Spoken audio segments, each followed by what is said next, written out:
Kenapa kamu nggak mau ubah hasil survei sementara teman kamu si A, si B mau ubah? Kamu butuh berapa? Jadi itu bukan sekedar soal prinsip moral buat saya, tapi itu soal merendahkan profesionalitas kita.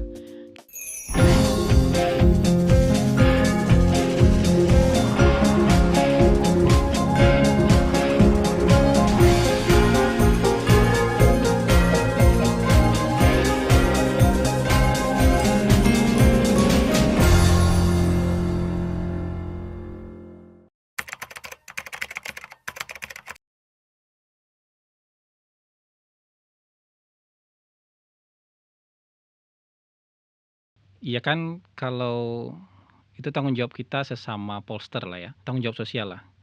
Jadi kalau hasil surveinya ajaib-ajaib itu kan harus kita pantau, harus kita dalami. Ini hasilnya ajaib karena memang terjadi keajaiban, atau hasilnya ajaib karena hal lain. Misalnya soal ketidakmampuan, atau ada tendensi untuk bikin ajaib-ajaib gitu, atau seperti apa. Sebenarnya kalau ini terjadi di kalangan anggota asosiasi, anggota Persepi, ya kita bisa kritisi internal di dalam. Maksudnya kita bisa bikin diskusinya secara internal untuk perbaikan sesama anggota. Tapi karena ini bukan anggota Persepi, bukan anggota asosiasi, jadi kalau dia publikasi yang ajaib-ajaib ya kita komentari juga di publik. Dan karena komentar saya kemudian ditanggapi dengan nada tantangan, ayo kita diskusi. Ya udah ayo diskusi sekalian gitu loh. Nah, kebetulan ada yang fasilitasi ya buat saya ya udah ayo kita diskusi sekalian. Saya tidak ada maksud menyerang secara personal dan yang lain. Buat saya itu untuk perbaikan. Lebih baik saya bilang nggak bisa daripada saya bilang bohong gitu. Jadi kalau misalnya nggak bisa itu kalau memperbaiki diri itu nanti suatu saat bisa dia jadi bisa. Ya, tapi kalau intensinya sudah negatif nanti kan itu jadi bunuh diri buat mereka. Jadi apa? Kehancuran buat mereka. Jadi buat saya lebih baik di open sekarang dan belum terlambat sama sekali untuk memperbaiki diri.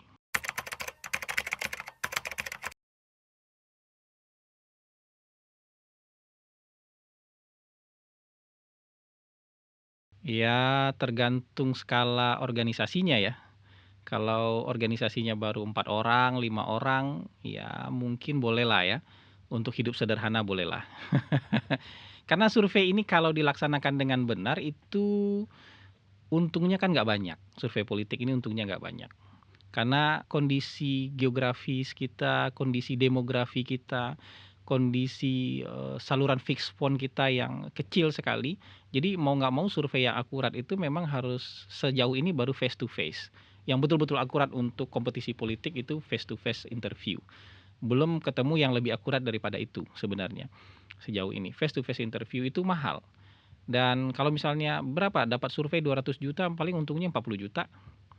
Kalau benar ya, benar-benar dilaksanakan dengan quality control yang benar, dengan manajemen yang benar, dengan standar kualitas yang benar, paling untungnya 40 juta, 50 juta.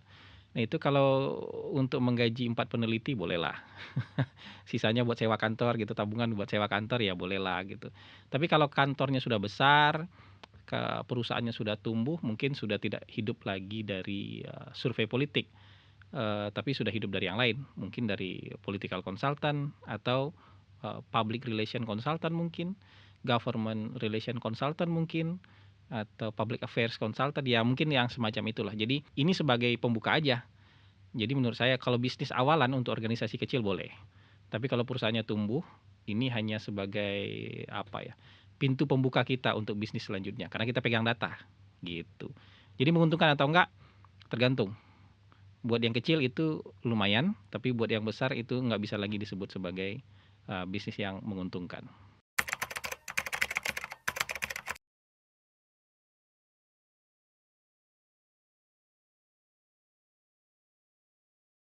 Ya, kliennya sebagian besar orang-orang politik atau orang-orang yang memang punya kepentingan dalam politik. Bisa saja dia bukan orang politik, bisa saja dia pengusaha, ya, tapi dia punya interest dan punya kepentingan dalam soal politik untuk melihat peta terkini. Jadi dia juga bayar survei gitu, kayak gitu. Tapi survei ini yang perlu ada kredonya. Ini kredo survei ini. Survei itu boleh dipesan, karena kan nggak gratis. Kan kita bukan lembaga amal yang tiba-tiba bikin survei gratisan gitu. dari kocek kita sendiri gitu. Mungkin sekali 2 kali kita bisa.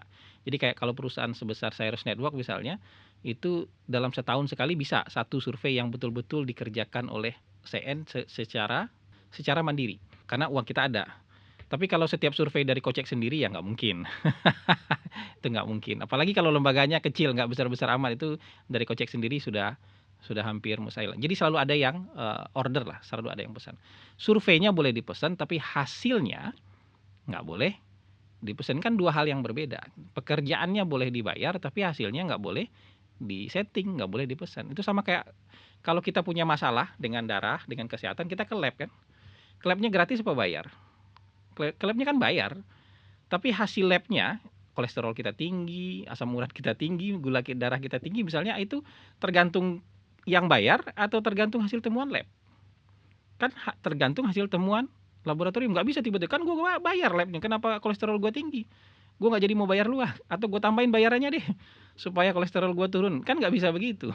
Sama juga kayak misalnya ke dokter. Kan dokternya kita juga bayar. Ke dokter kan nggak gratisan. Dokter apaan nih? Udah gue bayar juga bilang gue sakit jantung katanya. Gue tambahin bayarannya deh biar gue nggak dibilang sakit jantung. Kan nggak bisa seperti itu. Nah, profesi pollster, surveyor juga seperti itu. Kondisinya ini begini, Anda boleh bayar surveinya, tapi hasilnya nggak bisa Anda bayarin, nggak bisa Anda pesan. Kalau misalnya popularitasnya masih rendah, ya rendah aja. Elektabilitasnya masih rendah, ya rendah aja. Jangan hasil lab, ini kan hasil lab nih, hasil laboratorium sosial. Ya, hasil laboratorium sosial politik ini jangan diubah-ubah hasilnya, karena kalau ini diubah hasilnya, ya Anda sakit Anda nggak diobatin. Masalah Anda darah tinggi, masalah kolesterolnya akhirnya nggak diobatin. Kenapa? Hasilnya sudah di-engineer gitu, sudah disesuaikan. Jadi ya nggak apa-apa, survei itu dipesan oleh siapapun, menurut saya no problem. Cuman sekarang memang ada tuh akademisi sok moralis. Wah, ini kan survei dipesan sama ini, jadi karena dipesan sama ini maka hasilnya seperti ini. Itu akhirnya orang malas mengumumkan siapa yang mendanai survei. Kenapa? Bukan dilihat hasil surveinya, tapi pendananya yang kemudian menjadi bahan spin berita. Jadi melupakan orang substansi dengan siapa pendananya. Nggak apa-apa pendana itu dicantumkan asal substansinya yang dibahas. Kayak gitu. Tapi memang lagi-lagi gitu.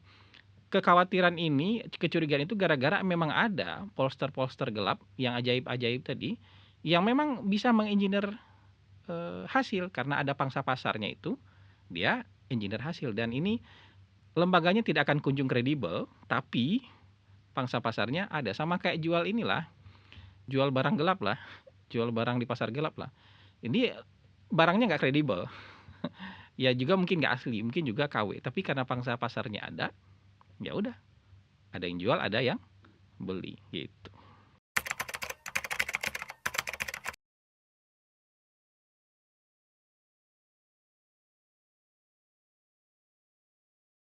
Kalau ciri-ciri fisiknya, kalau dia nggak punya kantor ya kita pertanyakan lah. Kantornya di mana gitu, tuh jadi persoalan lah. Kemudian dia punya peneliti yang benar-benar qualified atau tidak, itu kan ciri-ciri awal lah ya. Tidak hanya sekedar pasang gelar lah. Kan tidak semua orang yang punya gelar doktor itu bisa jadi peneliti. Tidak semua orang yang kemudian punya gelar PhD kemudian bisa jadi pollster dan surveyor. Begitu juga tidak semua orang yang lulusan luar negeri kemudian balik ke sini itu mengerti soal survei. Karena survei ini tidak hanya sekedar keilmuan, metodologi keilmuan tidak, tapi juga manajerial. Jadi di satu sisi kita harus punya metodologi yang kuat, tapi juga di sisi lain kita harus punya kemampuan manajerial yang kuat. Karena manajemen lapangan juga bisa bikin error. Jadi kalau ada lembaga survei yang misalnya bilang begini, dia quick count di 1250 TPS dengan enumerator, dengan pemantau 625 orang. Ini kan ngaco gitu. Dia pikir kan kalau mengerti metodologi dan manajemen survei, karena sampel acak TPS itu nggak bisa diatur sebelahan. Nggak mungkin sebelahan TPS 1, satu lagi TPS 2, itu nggak bisa begitu. Itu malah justru satunya ada di Pulau Natuna, satunya di Kota Batam. Jadi bagaimana orang di hari yang sama itu harus memantau, satu di Kota Batam, satunya di Pulau Natuna, nggak bisa begitu. Nah itu udah pasti bohong. Nah ini sudah pasti nggak kredibel. Ada juga pollster dulu yang suka bikin gini bilangnya, karena tidak mengerti metodologi jadi main asal tulis aja. Jadi tingkat kepercayaan survei itu 95%, dengan margin of error plus minus 5%. Ada juga yang seperti itu. Nah, ketika misalnya dia sudah cantumkan ini, buat saya itu sudah nggak kredibel. Ada juga yang kelihatannya secara metodologi bersih, rapi hasilnya gitu. Tapi dia bilang begini, survei ini melibatkan sekian ribu responden dengan waktu survei selama 2 bulan. Nah, ini juga masalah nih, dari sisi cara berpikir bermasalah. Mungkin tidak ada orang yang bisa mengorganisir survei belasan ribu. Satu lembaga sekali jalan mengorganisir survei belasan ribu. Karena itu pasti mahal sekali. Siapa yang bayar? Itu kan pertanyaan. Yang kedua, waktu 2 bulan misalnya, atau waktu 3 bulan, bahkan ada yang waktunya 4 bulan. Itu kan nggak bisa dibilang satu survei yang sama. Karena ketika misalnya dari Februari sampai Mei, kondisi bulan Februari orang yang ditanya sudah berbeda dengan kondisi bulan Mei. Itu makanya kalau survei politik itu rentang waktu pelaksanaan itu nggak boleh lebih dari 1 minggu turun lapangannya, supaya kira-kira orang yang hari Senin ditanya dengan kondisi dia di hari Minggu itu kira-kira masih sama, tidak ada turbulensi yang besar, tidak ada perubahan yang besar, sehingga kita bisa bilang bahwa ini merupakan hasil survei yang akurat karena berlaku di waktu yang sama. Kalau waktunya sudah 3 bulan, orang yang kita wawancari 3 bulan yang lalu mungkin perasaannya sudah beda dan nggak bisa diklaim sebagai hasil survei hari ini. Jadi soal kredibel itu ya banyak faktor lah. Termasuk soal keberanian bergabung sama asosiasi. Kenapa? Oh, memang tidak ada paksaan untuk bergabung di asosiasi, tapi kalau nggak berani bergabung di asosiasi, ada masalah apa? Apakah takut metodologinya dipreteli? Apakah khawatir hasil surveinya di sidang? Kan kita punya sidang etik aja, jadi kalau ajaibnya udah kebangetan bisa masuk sidang etik gitu. Apakah takut itu? Apakah takut nggak bisa bayar iuran?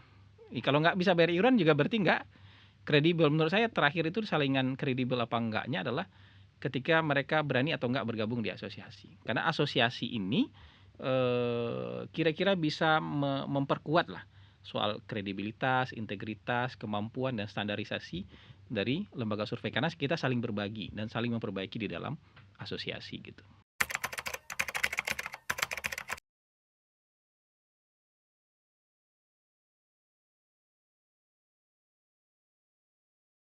Kalau aturan rigid dari negara, ya bisa aja, tapi agak panjang prosesnya karena harus berbentuk undang-undang.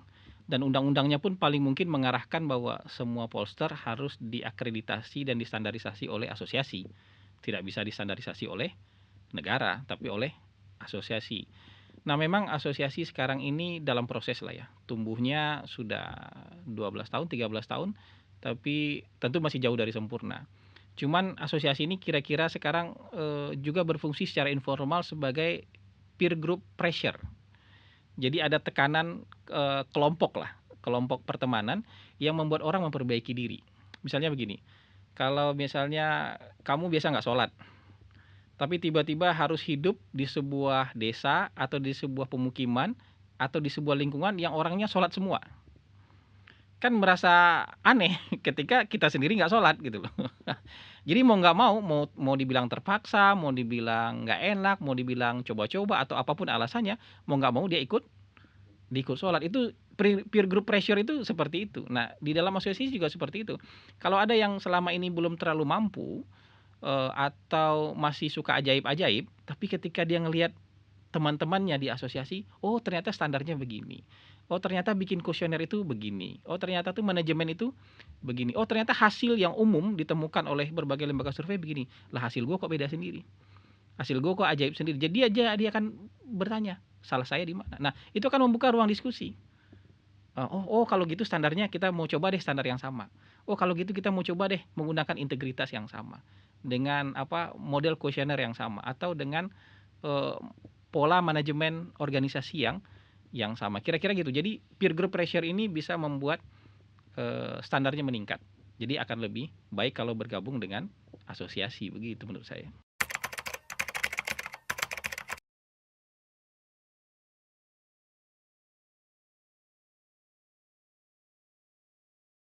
Memang ada berbagai macam tipe orang menyikapi hasil survei. Ada orang yang rasional, jadi dia menyikapi hasil survei itu seperti membaca hasil laboratorium periksa darah.